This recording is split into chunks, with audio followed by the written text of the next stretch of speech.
Mes chers amis, tout d'abord, je ne suis pas roumaine et je ne connais pas la situation là-bas, mais je tiens à cœur ce pays. C'est au peuple roumain de décider de son avenir. Je pense que ce n'est ni à moi, ni aux personnes à Bruxelles de décider qui devrait être président en Roumanie. Je vais simplement vous raconter ce que j'ai vu se passer ici, à Bruxelles. Permettez-moi de rappeler quelques faits. Il y a donc une élection présidentielle en Roumanie le dimanche 24 novembre. Le résultat a été inattendu, avec un candidat indépendant, M. Georgescu, en tête avec 23%, suivi de Mme Lasconi, la candidate libérale, avec 19% des voix, et du socialiste Ciolacu, également avec 19% des voix. Immédiatement après, partout en Europe, la presse grand public, en France, on appelle ça la presse subventionnée, a parlé de scandales, de fraude, d'ingérence étrangère et de manipulation des résultats par TikTok.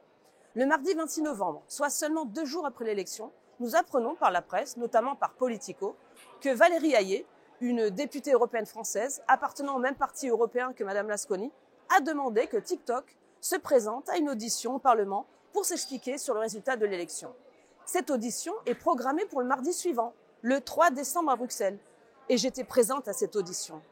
Je dois dire que normalement, les partis politiques discutent et se mettent d'accord bien à l'avance sur le calendrier des auditions, mais pas cette fois.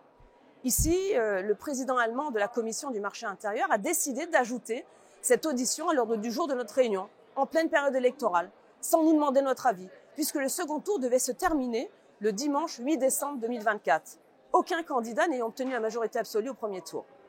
Aujourd'hui, nous savons que la Cour constitutionnelle de Roumanie a annulé les résultats du premier tour de l'élection, arguant d'une opération d'influence russe qui avait eu un impact sur le vote du 6 décembre.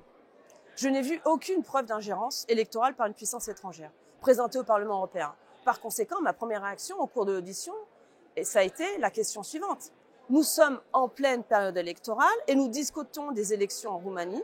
Les élections ne sont pas terminées et je me demande si nous ne sommes pas nous-mêmes en train de nous engager indirectement dans une forme d'ingérence dans ces élections qui sont cruciales pour les Roumains. Tous mes collègues parlaient du succès de certaines publications sur TikTok, mais ils ne se sont pas plaints avant les élections, seulement après les résultats. Aucun de ces membres du Parlement européen n'a réagi lorsque les principaux journaux français ont appelé à voter pour Emmanuel Macron lors de l'élection présidentielle française, comme Libération ou Marianne.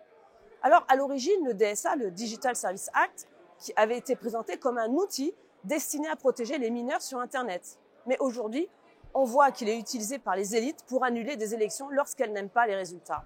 Moi, je suis choquée de découvrir que la Commission européenne surveille et rassemble à Bruxelles toutes les plateformes, les médias nationaux et les autorités électorales 2 jours avant chaque élection. Cela devrait être une prérogative nationale. Quel est le rôle de Bruxelles là-dedans ?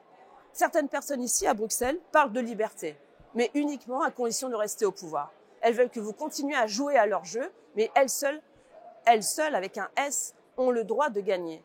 C'est la même logique qui prévalait sous les régimes communistes. Si vous n'êtes pas communiste, c'est que vous êtes malade ou sous influence étrangère.